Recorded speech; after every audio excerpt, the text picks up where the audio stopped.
Ngerti ora? Basa Jawa kuwi jebule orang mung kanggo omong-omongan tok lho. Ing jerone anak sistem sing ngatur carane awake dhewe nyajeni wong liya. Dina iki, ayo bareng-bareng buka rahasia ing burine tataran basa Jawa sing unik banget iki. Coba dipikir sedih lho. Carane awake dhewe omongan karo bos ing kantor mesti beda banget toh karo nek lagi guyu-guyu karo kanca kentel, ya kan? Tanpa sadar awake dhewe wis ngatur nada, ngatur pilihan tembung, iki ya lumrah banget. Nah, ing basa Jawa penyesuaian kaya ngono kuwi duduk mung soal gaya utawa nada. Bedane kuwi wis mlebu tekan oyote, yaiku ing tata basa lan kosakatane. Lan ya iki sing marai basa Jawa dadi ketok rumit, nanging ya iki uga sing marai endah tenan. Terus, pitakone, kenging menapa basa Jawa kok duwe sistem sing kaya ngono?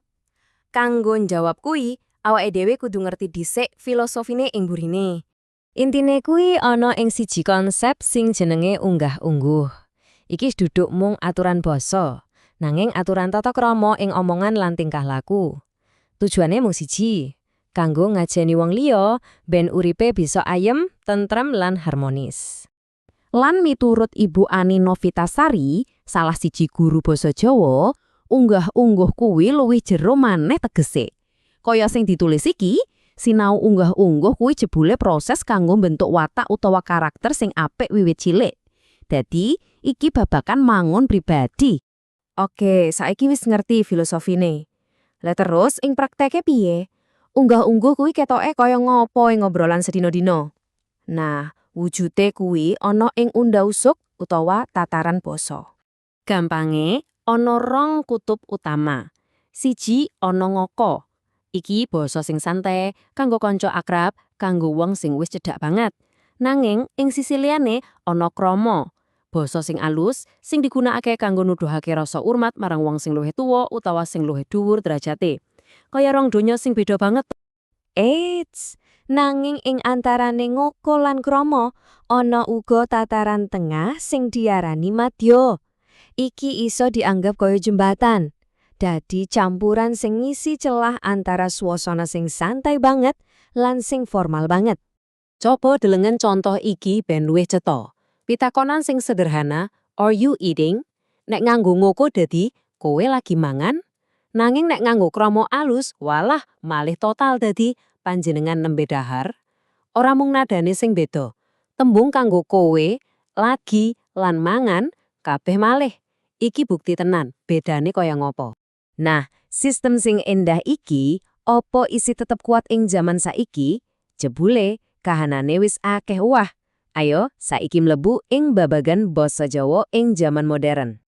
Kaya sing diomongke salah siji siswa ing Jogja, jebule ana rasa wedi. Wedi nek salah, wedi nek keliru anggone ngomong. Lan rasa wedi iki jebule dadi alangan sing gedhe banget kanggo cah enom nggunakake basa krama. Lan rasa wedi iki dudu mung omongan tok lho, panalitian ilmiah uga mbuktekake. Ana studi ing Jogja sing nemokake nek para remaja saiki pancen luwih akeh nggunakake basa ngoko. Akeh sing kangelan nek kon nggunakake basa krama sing bener. Lan elinga, iki dudu masalah cilik. Awake dhewe ngomongke basa sing digunakake luwih saka 75 yuta wong. Jadi skalane kuwi gedhe banget. Jadi, geneya kok basa ngoko dadi luwih umum. Wah, sebabe iki saling terkait. Amarga krama dianggep rumit, terus muncul rasa wedi nek salah. Rasa wedi kuwi saya gedhe amarga kurang latihan ing omah utawa sekolah.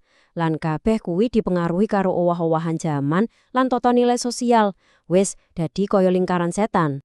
Ana siji temuan sing menarik banget. Biyen, kulawarga kuwi dadi pondasi utama nganggo ngajari unggah-ungguh. Nanging, jaman saiki, panaliten nemokake nek peran kuwi wis akeh diganti karo sekolah. Tanggung jawab kanggo mariske budaya iki wis mulai pindah. Lah terus, apa tegese kabeh owah-owahan iki? Iki dudu mung soal basa, nanging uga soal sapa awake dhewe, soal jati diri budaya. Sing gumungke, senajan para cah enom kuwi rumangsa kangelan, jebule dheweke isi duwe rasa duweni sing kuat banget marang basa Jawa.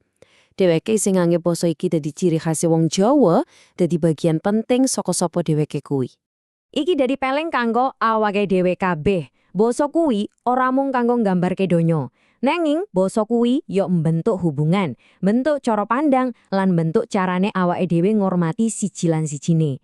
Basa kuwi mbentuk donyane awake dhewe. Nah, kanggo pungkasan, aku arep ninggali pitakonan kanggo direnungke bareng-bareng.